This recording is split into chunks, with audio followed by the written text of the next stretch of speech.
Hello and welcome to Don't Tell Me to Relax, the fertility podcast here to guide you through the roller coaster of trying to conceive. I'm Hannah, your host, a fertility acupuncturist with clinics in London and across the UK. Our patients tell us how frustrated they feel about their lack of fertility education. So this podcast aims to provide all that education they never taught you in school, with the aim of putting you back in control of your fertility journey. We also have our fertility community to help address isolation and provide further information and support. To join us, the link is in the show notes. This podcast has been sponsored by FemHealth, a new online department store for fertility and conception. FemHealth help women embrace their fertility journey by providing access to products, treatment and resources. Fem is also home to Temp Drop, a new all-in-one device that you sleep in, giving you insights and valuable information on your cycle and fertility. Visit FemHealth at www.femhealth.co.uk with over 250 products and 60 brands to support your journey. Use the code RELAX15 for 15% exclusive discount. Hello everybody and welcome to this very special episode of Don't Tell Me to Relax. I am joined today by Jane Knight and Toni Belfield, who have a new book out called What Every Woman Needs to Know About Fertility. And if that title isn't right up our street, I don't know what is. Both Jane and Toni are fertility awareness teachers with years of experience. And if you've listened to any of our previous episodes, you'll know that a lot of the conversations we have are around and inspired by fertility awareness. And in fact, I was just saying to Jane, many years ago, I bought her book about fertility awareness. I read it. It blew my mind. And then I retrained as well as an acupuncturist as a fertility awareness teacher. So I feel really honoured to have you here today because I feel like I've gone full circle. And I know that my clinic and lots of women that I have worked with over the years, one of the things that I hear over and over again is, why did nobody tell me this before? And I'm sure you have both heard that yourselves many, many times. So before we get into the book and why you've written it and your sort of background, would you like to introduce yourselves and tell us how you came to do this job and you know what your backgrounds are? Hannah, we actually have quite slightly different backgrounds, both in the sort of reproductive health field, but coming at it from a different angle. So I must say, as you said, you read the book that I did back in the 1980s, was the original one. And co-authored that with a GP. And I think that it's been wonderful to write now with Toni because she looks at it from a slightly different perspective. So she'll give her introduction for herself. But from my perspective as a fertility nurse, have been nursing for decades, if you like, then went into family planning, general family planning, contraception nursing, and have therefore started offering all methods of family planning. So there's no way that I see fertility awareness as being superior or anything else. It's just one of a range of methods.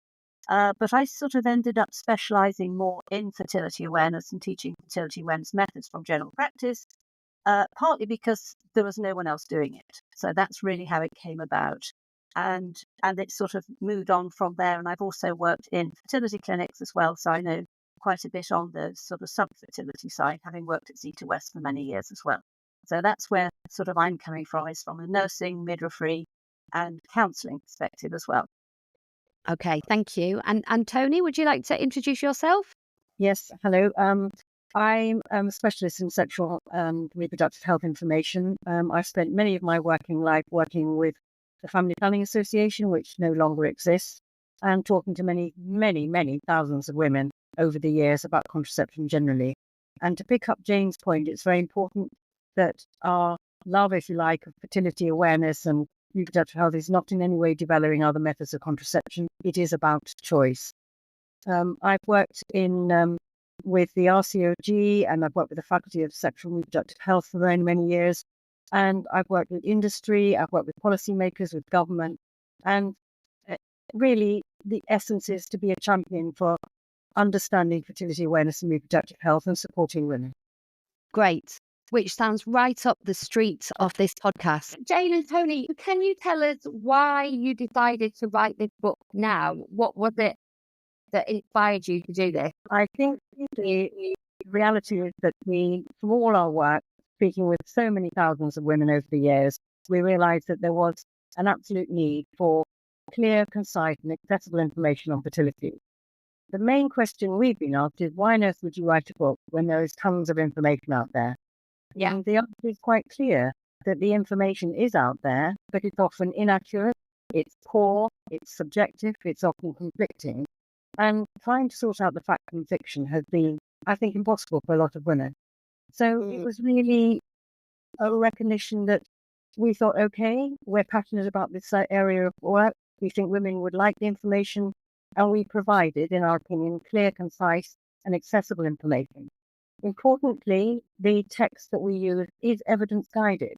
We use it from research from Royal College of Obstetricians and Gynecologists, from the Faculty Section of Reproductive Health, and importantly, NICE, National Institute for Health and Care Excellence.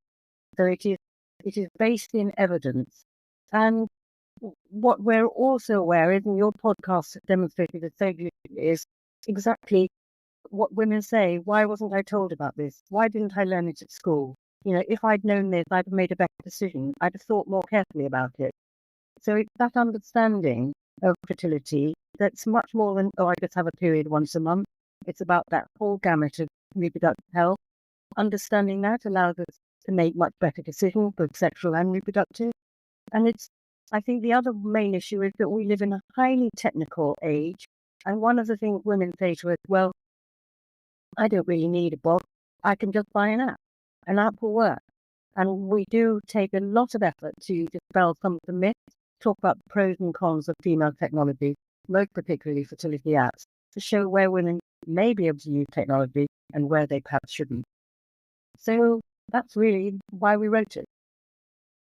And do you think, because you've both obviously worked in this area for a long time, in the time that you've worked in this area, do you think anything has been, any positive changes or any raising in awareness, or do you still see the same issues and problems that people have today were the same as when you first started in this area? I Jane to answer, but I think the bottom line is it's rather depressing, really, that the same things come up time and time again. And women will tell us that they want to know more information, but they might talk to their GP or their practice nurse or their sexual health clinic. They don't get the time to be told about it. And I think very sadly that sometimes some of our clinicians are a little bit out of date. So they will say to women, oh, don't you worry about it. You will ovulate on day 14 and that'll be all right. Just don't have sex around that time and you'll be fine. So it's that misinformation and the lack of time. I think I might also add that I think in the time that I've been doing this and working with clients, which is dating right back to the 80s, this is pre-internet, if you like. So I think there is more information, but as Toni said very, very clearly, that the information is very difficult to try and sort out literally the facts from the fiction. And so I think sometimes you're almost unpicking learned information, learned behaviour, rather than actually starting afresh, which can actually be more difficult, if you like, because people become then set in their ways and what they've previously heard. So for anybody who's listening who might not know, can you explain to us what fertility awareness actually is, please? I think essentially it's about information. It's about education about oneself, but it's really all about applying it to oneself rather than just in a biology lesson at school, seeing it up on a blackboard, but not actually getting a sense of how you apply that information to yourself. So it's understanding the signs and the symptoms that show that you're fertile during a menstrual cycle. It's about understanding the normal variations in menstrual cycles. It's about understanding what is not normal. It is very much about understanding also right through reproductive life that fertility declines today. It's about understanding that men are involved too, and male fertility, and men are fertile 24/7 and so on. So it's that whole package. And I think also it could be used as a way of understanding how other methods of contraception works and how fertility can be damaged by things such, for example, as infections and so on. So it covers the whole thing, but it is really about being able to apply it to oneself rather than see this as something that's quite distant from one. I don't know if you want to add anything, Tony, on that one, but No, I think that's absolutely clear. And I was referring to with some of your podcasts, the issue is it's not just about periods. Women will say to me, I know about bleeding, I know that happens and it's all this, that, and the other. But nobody tells me about what are these secretions I'm producing? What is this? And they'll actually use the word, what is this gunk I'm producing? So why doesn't anyone tell me, have I got an infection? Should I go and see somebody? So it's all those little changes that Jane has alluded to that give you those real good clues of what's going on in your fertility. Yeah. And I guess most people, I know you can use fertility awareness as a form of contraception, but I think most people listening to this podcast use fertility awareness and understanding their reproductive health as a way of kind of empowering their own fertility. So can you tell us a little bit more about your fertile signs and sort of how you understand your menstrual cycle to assess your fertility, know when you're fertile? I think you can get a very rough idea of when the fertile time is by getting an idea about your cycle length. We know cycle length varies from woman to woman and between one cycle and the next. But if you look at, for example, the last 12 menstrual cycles that you've had, and you look at the shortest cycle you've had, and you look at the longest cycle, then you've got a rough idea of where the fertile time would be within this. So that, for example, you had a shortest cycle of 26 days and the longest cycle was 32. Then you subtract 20 from the shortest one, 10 from the longest one, and you've got a rough idea, a very broad idea of where your fertile time would be. Within that time, we know that you're not going to be fertile from, for example, day 6 right up until day 21.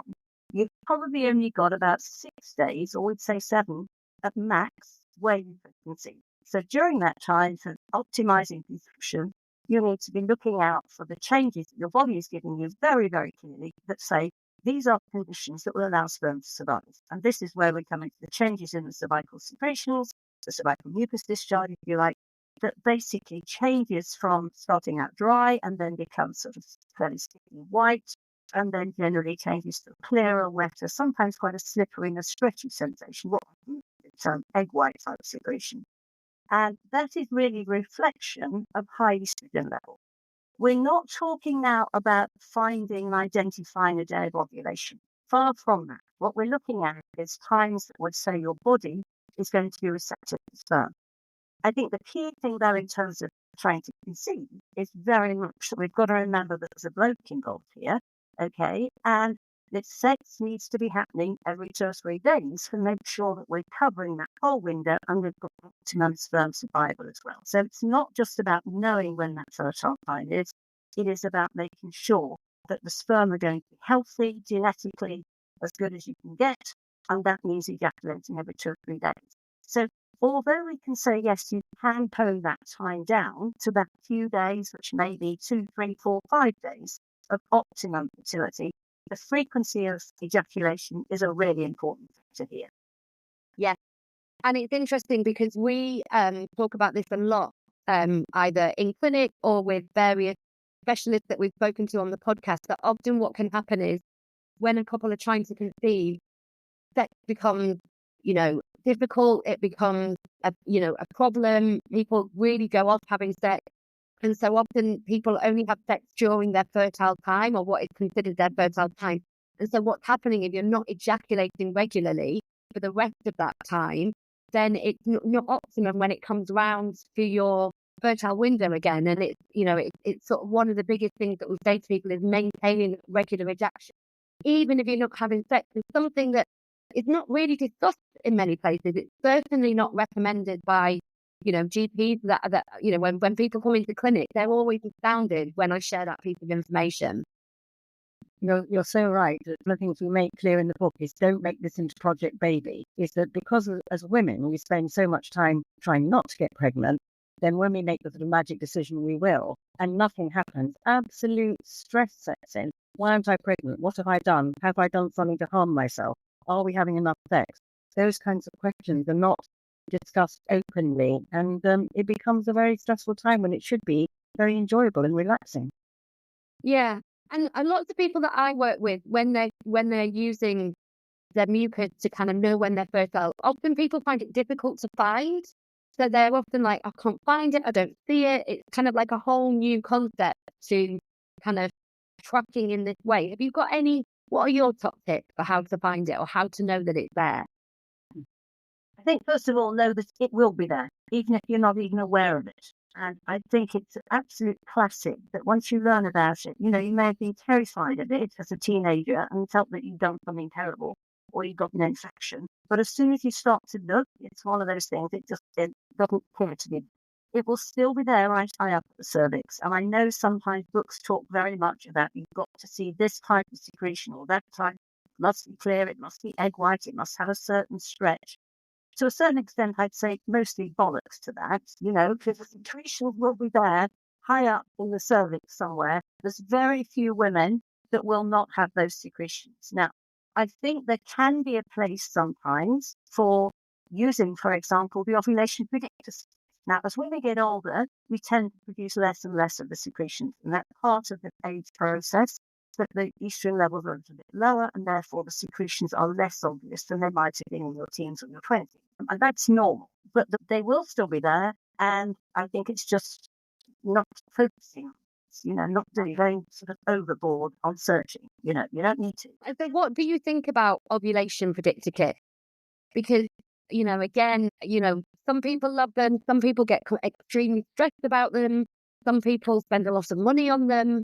Some people can never get a reading from them. Like, what do you recommend when it comes to ovulation predictor kit? I'd say mostly they're not necessary. Yeah. And I think mostly they can put additional stress on, and actually by focusing on that, the piece that says this day and the next day, or this day and yesterday sort of thing, potentially you're reducing your chances. And the number of times we hear this waiting until the test goes positive, which is the most damaging thing that you can do. You're just not going to conceive that way because, as we've already said, you need the turnover of sperm. You need sperm to be there ready and waiting. That's the key thing behind it, not waiting for this vital moment of ovulation. There is no such thing as this perfect time.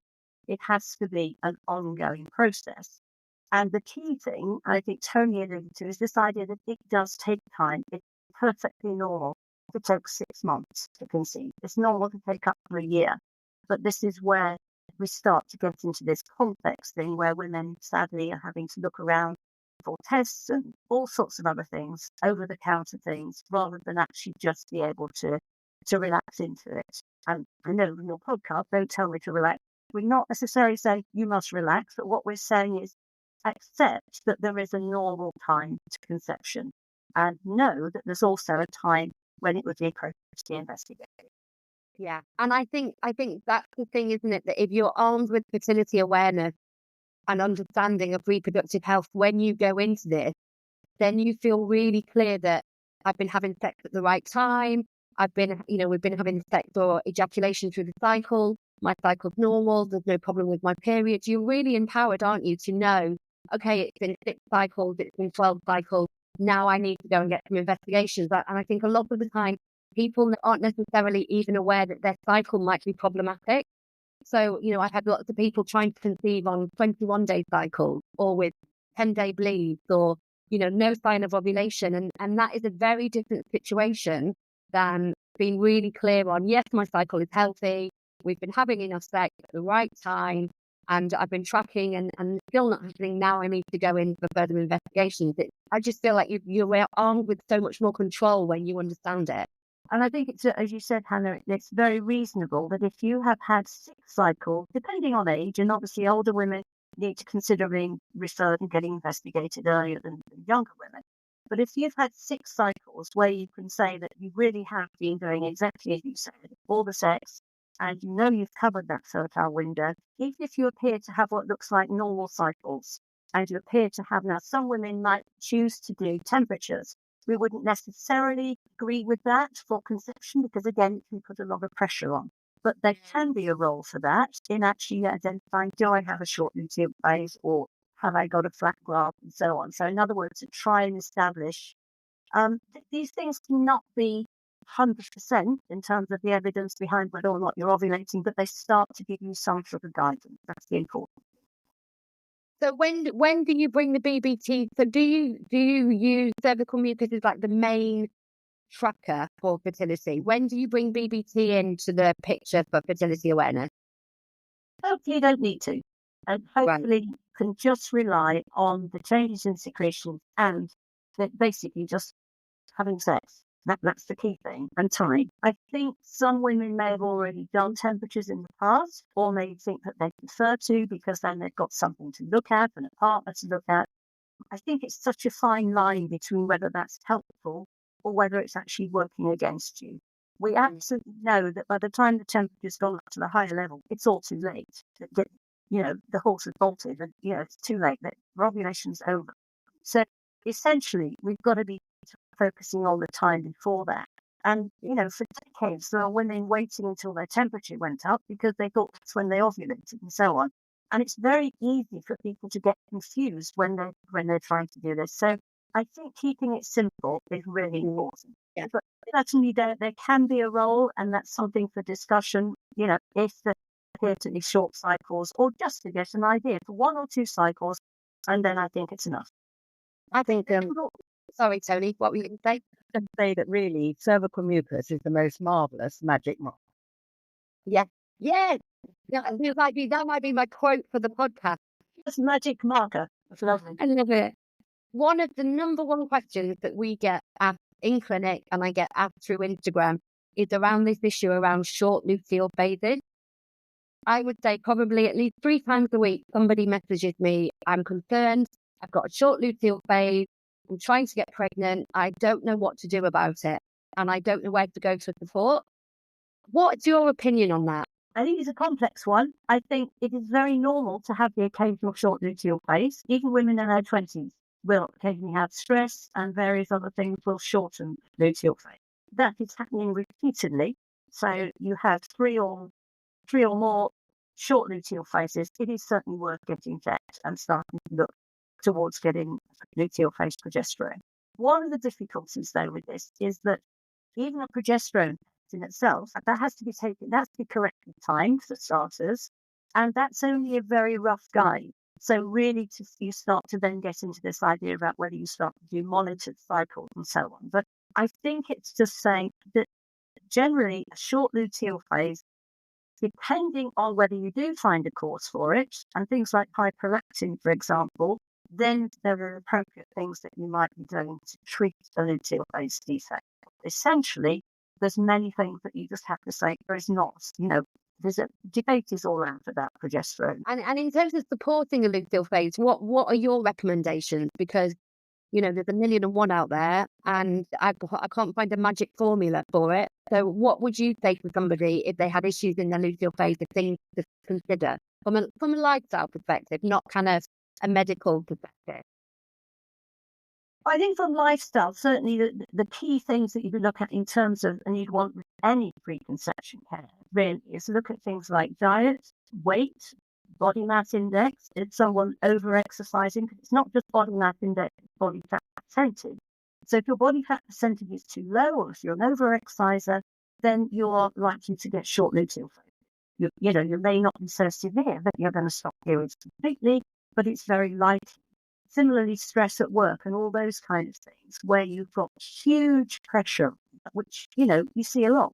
Women that are running full-time jobs and they're doing a PhD or something else at the same time, or they're doing some other course, and they're still saying, no, I'm trying to just fit a baby into all this. They're unreasonable demands, if you like, on the body. So I think it is about looking at broadly at lifestyle and those other preconception health things. Yeah, thank you for that, because I know lots and lots of people often ask about it and just often feel really frustrated because they know that it could be impacting their fertility, but it's really difficult to find out what they can do about it and where to go for support. And people don't always want to go down the road of IVF or feel it's necessary to go down the road of IVF. That's a really important point, actually, just recognizing that actually if you know more about your body, understand your fertility, you don't have to go down the assisted conception route. And I'm aware, everyone talks about IVF, but there's lots of other ways of assisted conception which is not always talked about. But if we're going to look at, preconception care, and the whole how we plan pregnancy, one of the biggest problems is that, we plan incredibly carefully about our clothes, about buying a car, about travel, our weddings, whatever else. But we do that in minute detail. But actually, we don't plan very much pregnancy, and the statistics bear that out. 45% of pregnancies are either unplanned or ambivalent. And actually, that's a very sad state of affairs, really. And, that whole decision about, wanting a baby or having a baby, you've got to think about, what is my life now? How will it be affected? What's my future hopes and aims? Am I ready to be a parent? Have I got a partner who wants to be a parent? Am I being pressured to have a baby? All those expectations sort of get in the way, really. So it's a difficult time, really. I can see why women don't make decisions. And a lot of women have said to us both, I think, well, it'll just happen. I'd rather it didn't happen. I wouldn't have to think about it then. But being prepared for a pregnancy means that you're more healthy, you'll have a better pregnancy, and you'll have hopefully a much more healthy baby. So, and don't worry if it doesn't happen. Don't worry, about if you stop your contraception and you get pregnant accidentally quickly. That is not a problem. Hormonal contraception does not impair your fertility. That's one of the biggest sort of myths out there. If you take an injectable method, it will delay it a little bit. But women sometimes forget the reason you take a pill every day, or nearly every day, is because if you don't, you'll get pregnant. So stopping contraception and then worrying that your contraception got in the way is not an issue. And in terms of preparation for pregnancy, what would be your recommendations? Because I feel like there is now, well, I feel like it's changed. I don't know whether it's just because I work in this space, but this idea of 3 months to prepare, 6 months to prepare, and like all the different areas of life that you can look at. What would be your kind of recommendations of how, if somebody came to sit with you and they're like, well, okay, what shall I do? What would you say to them? Well, I think in an ideal time, 3 months is a nice magic number, really. We're back to magic again, really. And that's particularly pertinent if you've been using hormonal contraception. It just allows your body to get back to what it was before. And again, you raised in one of your podcasts that sometimes women are put on hormonal contraception to sort out a problem, i.e. irregular menstrual periods or whatever. When they come off that, their body returns to how it was. So learning about what your body is, what it can do, how it works is important. But that 3 months is a good time to perhaps have a GP discussion about vaccinations, i.e. am I protected against rubella? Very important. Lots of discussion about the MMR vaccines at the moment and women not taking it up and their children not taking it up. Understanding diet, as Jane has picked up, understanding how your cycle is working. Have I had a cervical screen? Do I need one? Am I worried about an infection I might have had some time ago? Should I get that checked? What about if I've got any emotional or, physical disabilities that I need to talk about? Where's my partner come into this? How does my work fit in? All those kinds of questions give you that sort of 3 months, that time to answer some of those questions. And then you can sort of feel reassured that you're starting a pregnancy in the best way possible. Having said that, becoming pregnant quickly or accidentally or sooner than you thought is not a problem. But it's a good time to think, I'll put those things into action now. Jane, have you got anything to add? Anything from your experience? No, I think the other one possibly was to think about things like folic acid, the importance of taking the balance of making sure you're eating healthily as well, but you're in fresh greens and so on, colours of the rainbow, but then taking actually additional folic acid, so the evidence for that is so strong in terms of prevention of neural-tube defects like spina bifida. And vitamin D, again, another really important one, I think, to probably have vitamin D levels checked. I think it is too easy, though, to over-medicalise this. I'm delighted that preconception care is finally on the agenda for more and more clinics and for women as well. But I think, as Toni says, if conception just happens, the number, and Toni spent many time on helplines as well, and women absolutely panicked because they were drunk when they got pregnant. It's okay. We're not necessarily saying go out and get drunk, but we're saying if it happens, it's okay. Because I think we can try and make this seem too big, almost too scary, if you like. And it is a normal part. It is a normal process. Getting pregnant should be quite a normal part of the lifestyle. And it goes back to all that conflicting information out there. You'll read one thing in one magazine and you'll hear something on the radio and you think, what do I do about this? The answer is, read our book. That will be helpful. Nicely segued in there. And so I'm just really interested to know your opinions and thoughts on, there is this ever kind of, and I don't know whether it's just the media thing, about this idea that we have a declining, our fertility is declining. Like, there's more and more people who aren't able to conceive. There's more and more problems in fertility. And I don't know whether it's difficult to really unpick that. What do you think? Do you think that is true? And if it is true, what do you put that down to? I think it's a lot more talked about. There's no doubt that women are more, and men too, would actually offer that information. There are more services available, but the big thing, I think, is the very fact of women having babies older. We can't escape it. Now, if you look back a generation, 2 generations, women were having babies in their 20s. It's now, what's the average age? It's this 30, and so many women think it's okay to leave this until 35, or even start getting this idea, well, maybe I'll freeze my eggs and then have to start having babies. And I think we've had generations now that have been confused by this idea of how easy it is to get pregnant when you're in your 40s or even your 50s. And this idea that you can do IVF. No, it doesn't work. There's no doubts about this, that success rates for IVF in women over 35, 37 certainly, are really hitting rock bottom, and certainly over 40. Now, pregnancies do happen, and we know they happen naturally, we know they happen through IVF, but there are so many stories out there of what seem to be women that are having babies well into their 40s. And often you see in the press, it says, oh, yes, it was IVF, but nobody is talking about things like egg donation. So women are using the eggs of younger women, and seemingly it's passing off, and which is reasonable because they don't necessarily want to be public about all the facts. But it is giving us a very skewed impression about what is possible with IVF. One of the occasions where our celebrities are not very helpful when they have their babies later in life.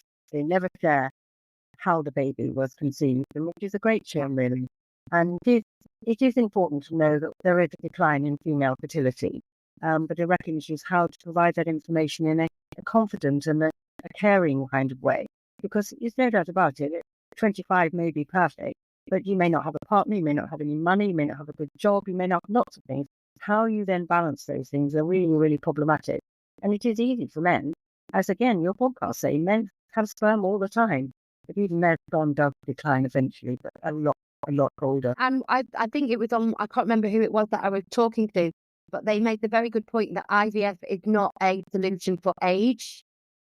And I thought, oh, that is really good, because I think that often it can be kind of thought of as like the problem solver in this situation, and actually all the statistics do show. In fact, I think it was a fertility doctor, a consultant, who said it is not a treatment for age, so it's important. But I don't know, what do you think the future will be? Do you think people will start to go? Do you think there will be a shift and people will start having children younger again? See, it's slightly already happening.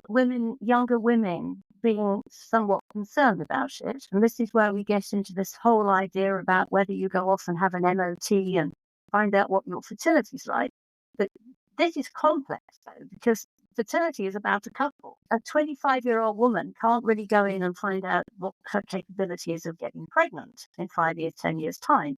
There are tests, for example, things like the anti-Müllerian hormone tests and things like antral follicle counts to give an idea of one aspect only of fertility.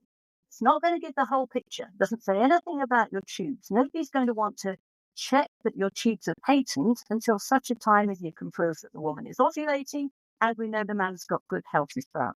Then that's the time to check tubes, because you don't do something invasive to a young woman that is just curious about her fertility.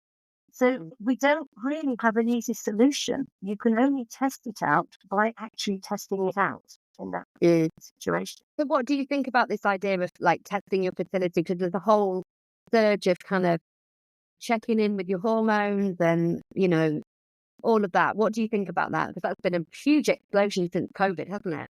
I think realistically, our health services don't give women that kind of option. We're going to be honest about it.